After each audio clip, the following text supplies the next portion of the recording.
ஆலயா cotton trending வேட்டிகள் ஷர்ட்டுகள். Tamil வருட பிறப்பை முன்னிட்டு தமிழ்நாடு முழுவதும் கோவில்களில் நடைபெற்ற சிறப்பு பூஜைகள். அதிகாலை முதலே குடும்பமாக சென்று வழிபட்ட மக்கள்.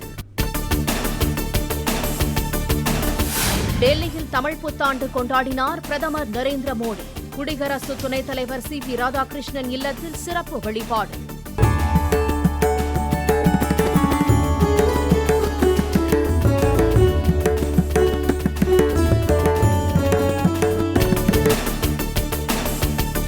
பிரதமர் நரேந்திர மோடிக்கு தமிழ் கடவுள் முருகப்பெருமான் புகைப்படம் பரிசளிப்பு. தமிழ் புத்தாண்டு கொண்டாடியவருக்கு குடியரசு துணைத் தலைவர் சி.பி. ராதாகிருஷ்ணன் வழங்கினார். தமிழ்நாட்டை பாரதிய ஜனதா தவறாக எடை போட்டுள்ளதாக முதலமைச்சர் மு.க. ஸ்டாலின் பிரச்சாரம். தமிழர்களின் தன்மானத்தின் மீது கை வைத்தால் தக்க பதிலடி கொடுக்கப்படும் என்றும் அறிவிப்பு. மாண்புமிகு பிரதமர் அவர்களே, உங்க முன்னாடி கையை கட்டிக்கிட்டு அடிமையா இருக்காங்களே சிலர், அவங்கள வச்சு தமிழ்நாட்டை குறைச்சி எடை போடாதீங்க. தமிழர்கள் அறிவானவர்கள், சுயமரியாதைக்கார உடையவர்கள். எங்க தன்மானத்து மேல கையை வச்சா டெல்லியில் இருக்கக்கூடிய ஆணவத்துக்கு நாங்கள் கொடுக்கிற பதிலடி கடுமையானதாக இருக்கும்.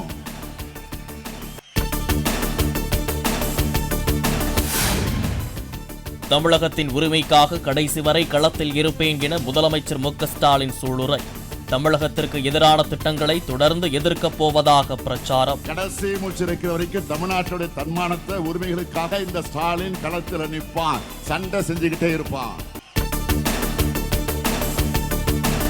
தமிழகம் உயர வேண்டும், மக்களின் வாழ்க்கை தரம் உயர வேண்டும் என்பதே தமது லட்சியம் என முதலமைச்சர் மு.க. ஸ்டாலின் தகவல். ஒவ்வொரு கையெழுத்தையும் மக்களின் நலன் கருதியே போடுவதாகவும் பிரச்சாரம். முல்லை பெரியாறு அணை பிரச்சனையை தீர்க்க முதலமைச்சர் ஏன் கேரளா செல்லவில்லை என்று எடப்பாடி பழனிசாமி கேள்வி. மதுரை, தேனி உள்ளிட்ட 5 மாவட்ட விவசாயிகளை திமுக புறக்கணித்து விட்டதாக குற்றச்சாட்டு. இன்றைய முதலமைச்சர் ஸ்டாலின் அவர்கள் இந்த முல்லை பெரியார் அணையை பற்றி சிந்திக்கவும் இல்லை, அதற்கு தேவையான நடவடிக்கையும் எடுக்கல. உச்சநீதிமன்றம் அளித்த தீர்ப்பின்படி நீருடைய அளவை உயர்த்தியிருக்கலாம். தேர்தல் வந்தால்தான் ஸ்டாலினுக்கு இந்தி எதிர்ப்பு, மொழிக் கொள்கை ஞாபகம் வருவதாக இபிஎஸ் குற்றச்சாட்டு. காலத்திற்கு ஏற்ப முதலமைச்சர் மு.க. ஸ்டாலின் கொள்கைகளை மாற்றுவதாகவும் பிரச்சாரம். தேர்தல் வந்துட்டா ஸ்டாலினுக்கு லாபம் வந்துடும். இந்தி எதிர்ப்பு, மொழிக் கொள்கை, மாநில உரிமை. எப்ப இந்தி எதிர்ப்பு வந்தது? காங்கிரஸால் வந்தது. இப்ப யாரோட கூட்டணி? காங்கிரஸோட கூட்டணி. சந்தர்ப்பவாத கட்சி திமுக கட்சி. இந்த கட்சி மீண்டும் நாட்டை ஆள வேண்டுமா?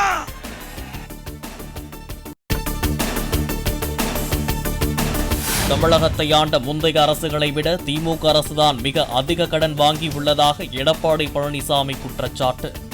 முதலமைச்சராக வந்து தமிழக மக்களை கடன்காரர்களாக்கியதுதான் ஸ்டாலினின் சாதனை என்றும் கண்டனம். வேலூர் மாவட்டம் கேவிக்குப்பத்தில் நடைபயிற்சி மேற்கொண்டு பொதுமக்களிடம் வாக்கு சேகரித்தார் முதலமைச்சர் மு.க. ஸ்டாலின். தேநீர் கடையில் டீ குடித்து வாடிக்கையாளர்களிடம் கலந்துரையாடினார். கேவிக்குப்பம் தொகுதியில் கலைஞர் கனவு இல்ல திட்ட பயனாளி வீட்டுக்கு சென்ற முதலமைச்சர் மு.க. ஸ்டாலின் அரசின் திட்டங்கள் குறித்து பயனாளியிடம் கேட்டறிந்தார்.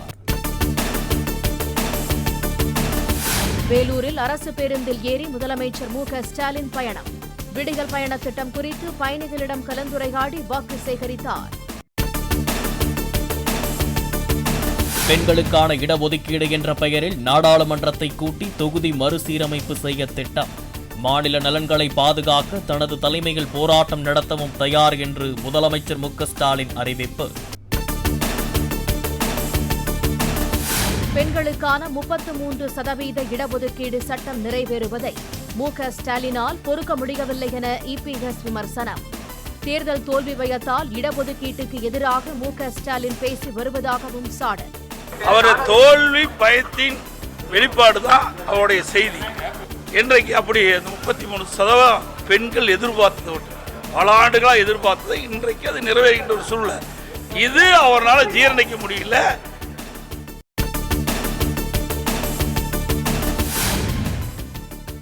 மக்கள் தொகை அடிப்படையில் தொகுதிகள் மறுசீரமைப்பு செய்யப்பட உள்ளதாக முதலமைச்சர் பொய் சொல்வதாக அண்ணாமலை விமர்சனம்.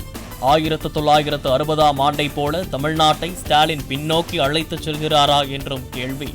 திராவிட முன்னேற்ற கழகத்தை பொறுத்தவரை பாராளுமன்றத்தில் வெறும் பேச்சை மட்டும்தான் பேசினாங்க.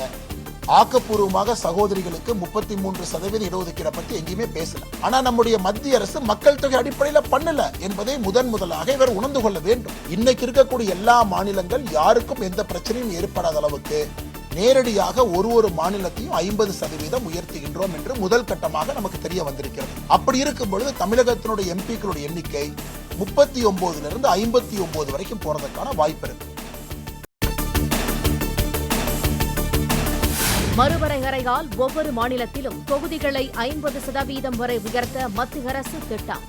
தமிழ்நாட்டின் எம்பிக்களின் எண்ணிக்கை 39 இருந்து 59 வரை உயர வாய்ப்புள்ளதாக அண்ணாமலை விளக்கம். தமிழக சட்டமன்ற தேர்தல் பரப்புரைக்கு தற்போது வரை தேதி ஒதுக்காமல் தவிர்க்கும் ராகுல் காந்தி. தமிழகத்தில் இறுதிக்கட்ட பிரச்சாரம் தீவிரமாகியுள்ள நிலையில் ஆர்வம் காட்டாத காங்கிரஸ் தலைவர்கள். வன்னியர்களையும் பட்டியல் சமூக மக்களையும் சூழ்ச்சியால் திமுக பிரித்துவிட்டதாக அன்புமணி ராமதாஸ் குற்றச்சாட்டு. இரு சமுதாய மக்களும் பரஸ்பரம் எதிரி கிடையாது எனவும் திட்டவட்டம். திமுகவினர் கொடுக்கும் 8000 ரூபாய் கூப்பன் போலியானது, மக்கள் நம்ப வேண்டாம் என அன்புமணி வேண்டுகோள். விஜயின் வாகனத்தை எதிர்திசை சாலையில் பின்தொடர்ந்த 100க்கும் மேற்பட்ட இருசக்கர வாகனங்கள். கோவையிலிருந்து திருப்பூருக்கு கனரக வாகனங்கள் செல்லும் சாலையில் விதிகளை மீறி விபரீத பயணம். திருப்பூரில் விஜயை பார்க்க காத்திருந்த கூட்டத்தில் பெண்கள் உட்பட அடுத்தடுத்து 10க்கும் மேற்பட்டோர் மயக்கம். கடும் வெயிலால் மயக்கமடைந்தவர்களை மீட்ட தாவேகவினர் மருத்துவமனையில் சேர்த்தனர். 5 ஏக்கர் குறைவாக நிலம் வைத்துள்ள விவசாயிகளின் பயிர்க்கடன் முழுமையாக தள்ளுபடி செய்யப்படும் என விஜய் வாக்குறுதி. 1 குவிண்டால் நெல்லுக்கு 3500 ரூபாயும் 1 டன் கரும்புக்கு 4500 ரூபாயும் வழங்கப்படும் என அறிவிப்பு. 5 ஏக்கருக்கு குறைவான நிலம் உள்ள விவசாயிகளுக்கு வேளாண் கூட்டுறவு சங்கங்களில் வாங்கிய பயிர்க்கடன் முழுமையாக தள்ளுபடி செய்யப்படும். அடுத்தது குறைந்தபட்ச ஆதரவு விலைக்கு நெல்லுக்கு 1 குவிண்டாலுக்கு 3500 ரூபாயும் கரும்புக்கு டன் ஒன்றுக்கு 4500 ரூபாயும் வழங்கப்படும். நாட்டில் குறு சிறு நடுத்தர நிறுவனங்கள் அதிகம் மூடப்பட்டதில் தமிழ்நாடு 2ஆம் இடத்தில் உள்ளதாக விஜய் விமர்சனம். குறு சிறு நடுத்தர நிறுவனங்களுக்கு 100% மின்சார வரி விலக்கு அளிக்கப்படும் என வாக்குறுதி. திருப்பூர் பெருமாநல்லூரில் பரப்புரையை முடித்தபின் மேற்கொள்ளவிருந்த விஜயின் ரோட் ஷோ ரத்து. அதிக கூட்டம் காரணமாக ரத்து செய்யப்பட்டதால் ஏமாற்றத்துடன் திரும்பிய விஜயின் தொண்டர்கள்.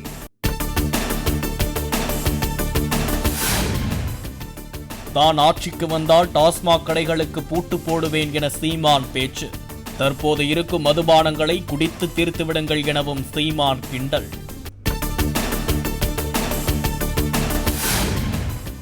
கடலூர் பொதுக்கூட்டத்தில் பிரேமலதா தன்னை அவமதித்தாரா என்பதற்கு திருமாவளவன் பதில். தான் அவரை அறிமுகம் செய்யவில்லை எனவும் மரியாதைக்காக பெயரை குறிப்பிட்டதாகவும் விளக்கம். அதிமுகவில் இருமுறை முதலமைச்சர் பதவி கொடுத்ததற்கு தான் நன்றியோடு இருந்தேன் என ஓபிஎஸ் பேச்சு. பதவி கொடுத்தவர்களுக்கு இபிஎஸ் நன்றியோடு இல்லை எனவும் விமர்சனம். சென்னை வில்லிவாக்கம் தொகுதி திமுக வேட்பாளர் கார்த்திக் மோகன் தீவிர பிரச்சாரம். அம்பேத்கர் சிலைக்கு மாலை அணிவித்து மரியாதை செலுத்திய பின் வீதி வீதியாக பரப்புரை. சாத்தூரில் திமுக வேட்பாளர் கடற்கரை ராஜ் வீட்டில் 122 பவுன் நகைகள் கொள்ளை. தேர்தல் பரப்புரைக்கு சென்றதை பயன்படுத்தி மர்ம நபர்கள் 3 பேர் கைவரிசை. சட்டமன்றங்கள் நாடாளுமன்றத்தில் பெண்களுக்கான இடஒதுக்கீட்டை உறுதி செய்யும் அரசியல் சாசன திருத்தத்தை நிறைவேற்ற ஆதரவு தாருங்கள். இந்திய பெண்களுக்கு பிரதமர் நரேந்திர மோடி கடிதம். மக்களவை எம்பிகளுக்கான இடங்களை 543 இருந்து 850 உயர்த்த மத்திய அரசு முடிவு. அதிகரிக்கப்படும் தொகுதிகளின் எண்ணிக்கையில் 33% 280 தொகுதிகளை மகளிருக்கு ஒதுக்கீடு செய்ய திட்டம். பீகார் மாநில புதிய முதலமைச்சராக பாஜகவை சேர்ந்த சாம்ராட் சௌத்ரி தேர்வு. பாட்னாவில் நடைபெற்ற என்டிஏ எம்எல்ஏக்கள் கூட்டத்தில் ஒருமனதாக முடிவு. ஆலயா காட்டன் ட்ரெண்டிங் வேட்டிகள் ஷர்ட்டுகள்